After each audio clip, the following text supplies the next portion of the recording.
got it? Bro, do I still have it? You do, man. Do I still got it? What's good, YouTube? It's your boy, Blue Blood Sports TV, back at y'all with another one. So what you just heard was the voice of former unified lightweight world champion superstar boxer, now junior welterweight title contender, Teofimo Lopez, who is now 18 wins, 1 loss, no draw, 13 wins by way of knockout. He is 25 years of age, 5'8", with a 68-inch arm reach. He took on Sandor Martin yesterday on his traditional day here in New York City. He's from Brooklyn, New York. Teofimo Lopez fights here in Madison Square Garden as he fights with legendary promoter, top-ranked CEO Bob Arum at ESPN and Top Rank Boxing. And Teofimo Lopez, he took on Sandor Martin as a late replacement, okay?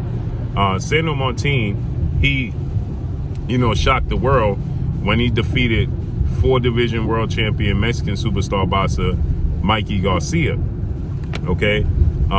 And he was a late replacement for Teofimo Lopez, okay?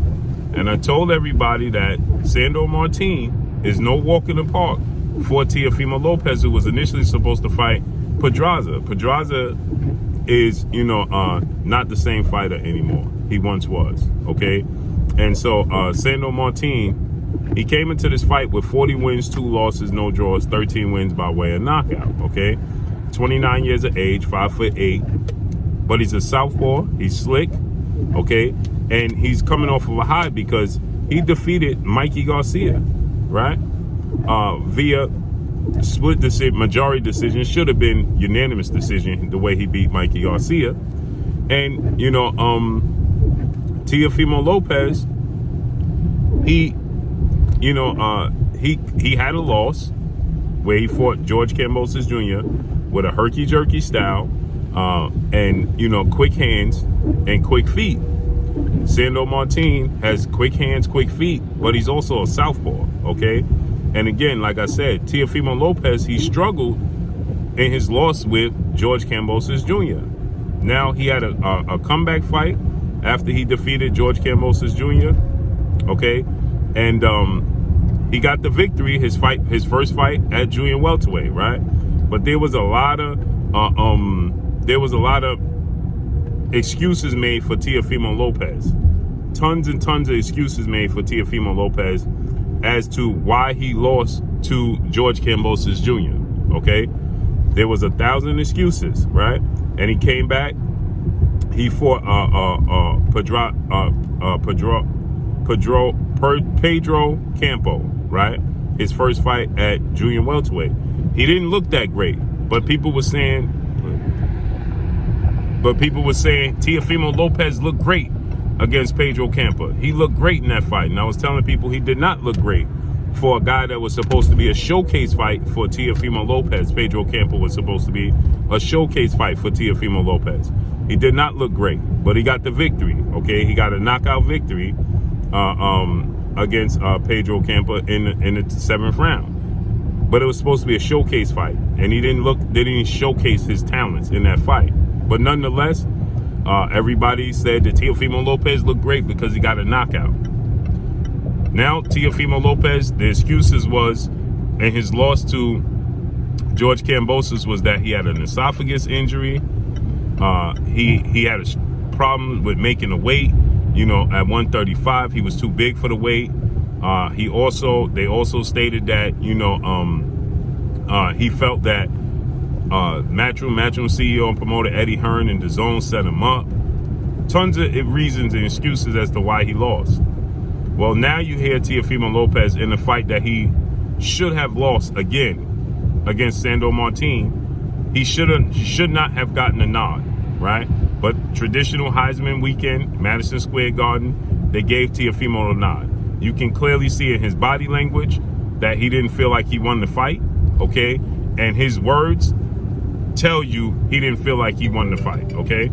You can listen to his words as he asks his corner and his people, does he still have it? do I still have it? Do I still have it? You heard Teofimo Lopez asking his corner and his team, does he still have it? Right? That's a man that's beaten. That's a man that's confidence is shaken. Okay? Teofimo Lopez, listen again. Got it? Bro, do I still have it? You do, man. Do I still got it? He said, bro, do I still have it? Do I still got it? And his team, they say, you do, man. You do. They trying to reassure him that he does have it.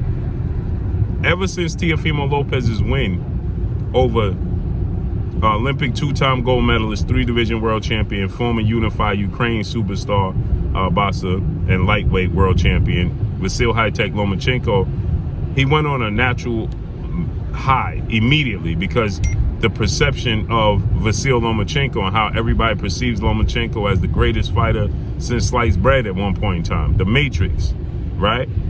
And he got a win over the Matrix, over Vasyl Lomachenko, right? And his confidence went through the roof, and he started to get overly confident, right? And he started to get cocky with it, ultimately, right? His confidence, he's supposed to have confidence. He's supposed to believe he could beat the world. But he started to, just say that how he can, he started to talk about other fighters. He just, started to be very, very outspoken about things he normally wasn't accustomed to doing. Now, I have no problem with him being just who he is, right? But then you have to back it up. You have to back it up, right? He got a huge win over Vasyl Lomachenko. That I picked him to win was over Vasyl Lomachenko. Styles make fights. His style, his athletic ability, his strength, his youth, his size I knew was going to be a problem for Lomachenko, who essentially Lomachenko is a front runner in the aspect that when you are pressing Lomachenko and bringing a fight to him and very aggressive, Lomachenko, he does not make the necessary adjustments, okay? Lomachenko needs you to cooperate when he's dealing with a pressure fighter. We saw that when he lost to Orlando Salido. We saw that when he lost to Teofimo Lopez. And in his last fight against Jermaine Ortiz, we saw it again. It presented itself again against Jermaine Ortiz. Again, why? Because when you're dealing with Lomachenko, and I say front runner respectfully, because when Lomachenko is the aggressor, and he has you thinking and second guessing yourself, his footwork comes into play, his southpaw stance, his angles, his hand speed, those things come into play in a big, big way. But when you're pressing Lomachenko and you making him have to make adjustments and him defensive, then guess what Vasyl Lomachenko does? Lomachenko, he'll make you miss, he'll be elusive, but Vasyl Lomachenko won't make you pay. He's not going to counter punch you. He's not going to throw many punches. As we saw against Teofimo Lopez, the first 7 rounds, he didn't throw double-digit punches until like the 7th, 8th round, right? Because he's not comfortable being a counterpuncher off his back foot. He's just not comfortable in that area, right? And so Lomachenko, he started to get the name Nomaschenko because fighters was quitting on the stool when they faced Lomachenko, not because of Lomachenko's power, not because he was hurting them, but because he frustrates you. But when you frustrate him, he's not very active, okay? And so with that said, Teofimo Lopez, his style, his skill set, his athletic ability, I knew was going to match that of Vasyl Lomachenko, and I knew that he was going to beat Vasyl Lomachenko. But he just started to get overly confident, and then he got humbled with that loss to George Kambosos. But he didn't get humbled because what happened was they started to make up excuses. Now, I have no doubt that he had the esophagus injury. He said that he had pneumonia as well. Then he said that it was Eddie Hearn and the judges. He thought he won the fight. He got dropped in the first round. There was a lot of reasons why he and his team factor in why he lost, right? And so because of that, he never humbled himself. So when he fought against Pedro Campa, it was the weight, it was 100, trying to make 135 pounds was too much. So now he fought Pedro Campa. He didn't look great against Pedro Campa at 140.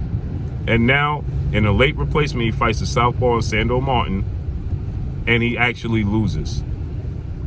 but the judges don't give it to him. And you can hear from what he's saying, do I still have it? Right? He's questioning himself. He's second guessing himself because he knows in all reality he lost.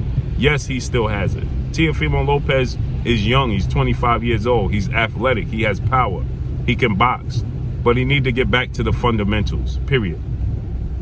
He needs to get back to the fundamentals, focus on using his jab. He didn't use his jab to set up his punches. He was just looking for one big punch all night, following Sandor Martin around, having a hard time finding Sandor Martin. You got to get back to the fundamentals and use his jab, use his athletic ability, use what he did in the Lomachenko fight, period. So let's see what's next, because everybody's going to expect Teofimo Lopez to fight the absolute best there is, because he has talked those fights up. Undisputed lightweight world champion superstar boxer Devin Haney, WBC two-time junior welterweight world champion Regis Rougarou Prograis. These are fights that he started to talk up, and now they're going to knock on his door, and he's going to have to answer the bell. So let's see how this unfolds. But if he has this type of performance against Devin Haney and Regis Prograis, he's going to lose.